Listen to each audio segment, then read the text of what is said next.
வணக்கம். நான் weight loss powder பார்த்தீங்கன்னா, ஏப்ரல் 12ஆம் தேதியிலேருந்து குடிச்சிட்ருக்கேன். இப்போ ஸ்கூல் வெக்கேஷன் டைமிங்கிறனால என்னால் சரியான டயட்டை ஃபாலோ பண்ண முடியல. இருந்தாலும் பார்த்தீங்கன்னா, நான் ரெகுலராக கஞ்சி குடிச்சிக்கிட்டு தான் இருக்கேன். வெயிட் லாஸ் பவுடர் குடிச்சிட்டு தான் இருக்கேன். எனக்கு ரொம்ப பிடிச்சிருக்கு. நல்லா ஃப்ரீ மோஷன் ஆகுது.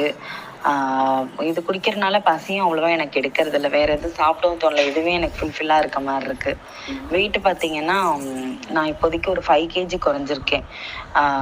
இந்த 1 மந்த்தில். நான் இன்னும் டயட்டில் இருந்து நான் இதை குடிச்சிட்டேன்னா இன்னும் குறையும். இப்போ ஸ்கூல் ஓப்பன் பண்ண ஆரம்பிச்சாங்கன்னா, நான் டயட் ஃபாலோ பண்ண ஆரம்பிச்சிருவேன். என்னால் சரியான டயட் ஏன்னா அங்கேயும் இங்கேயும் வெளியில் நான் அலையிறனால என்னால் சரியான டயட்டை ஃபாலோ பண்ண முடியல. இருந்தாலுமே எனக்கு இது குடிக்கிறனால அந்த வெயிட் ஏறாமல் இருக்கிற வெயிட்டு கொஞ்சம் கொஞ்சமாக குறைய தான் செய்யுது. கிராமில் குறைஞ்சாலுமே எனக்கு பார்த்திங்கன்னா இந்த 1 மந்த்தில் 5 கேஜி குறைஞ்சிருக்கு. எனக்கு அவ்வளோ சந்தோஷமாக இருக்குது. அதனால் இதை கன்டினியூ பண்ணலான்னு இப்போ செகண்ட்